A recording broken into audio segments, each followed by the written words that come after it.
Treasure. Also das ist jetzt ein YouTube-Video. Moin zusammen, ich bin wieder zurück.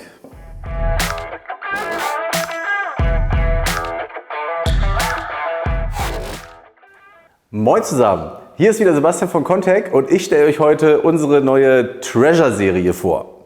Die Treasure-Serie sind unsere neuen integrierbaren Mini-Tools. Gerade wichtig im immer größer werdenden Bereich des Bikepackings und des Gravelns. Man muss die Sachen irgendwie platzsparend am Fahrrad unterbringen und hierfür haben wir für euch in Deutschland entwickelt unsere Treasure-Serie.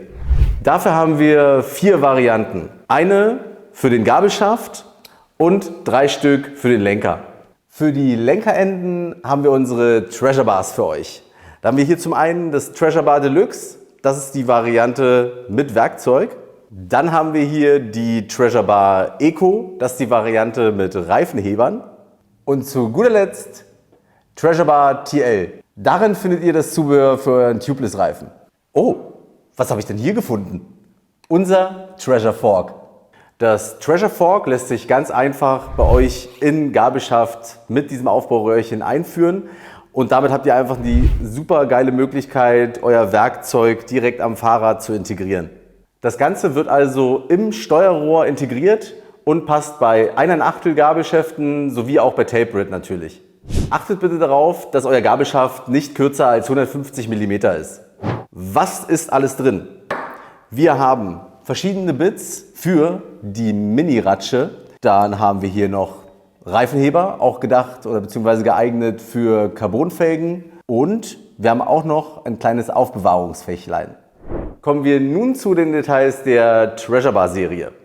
Bei der Treasure Bar Serie liefern wir euch entsprechende O-Ringe mit. Somit könnt ihr die ganz einfach an eure Lenkerenden anpassen. Das Treasure Bar Deluxe verfügt über 12 Funktionen. Wir haben hier unterschiedlichste Bits, passend für den Magnetkopf und entsprechende Reifenheber, die unter anderem auch für Carbonfelgen geeignet sind. Beim Treasure Bar Eco handelt es sich um unsere Basisvariante. Hier habt ihr 2 Reifenheber integriert, die bestehen aus glasfaserverstärktem Nylon und sind dementsprechend auch für Carbonfelgen geeignet. Treasure Bar TL für unsere Tubeless-Fans. Hier habt ihr einfach ein Einführwerkzeug integriert, sowie passende Reparaturgummis. Wir hoffen, euch hat unser Video gefallen. Wenn ihr Fragen dazu habt, wie immer unten in die Kommentare rein damit. Lasst gerne auch ein Like und ein Abo da, das hilft uns sehr. Und dann ciao, bis zum nächsten Mal.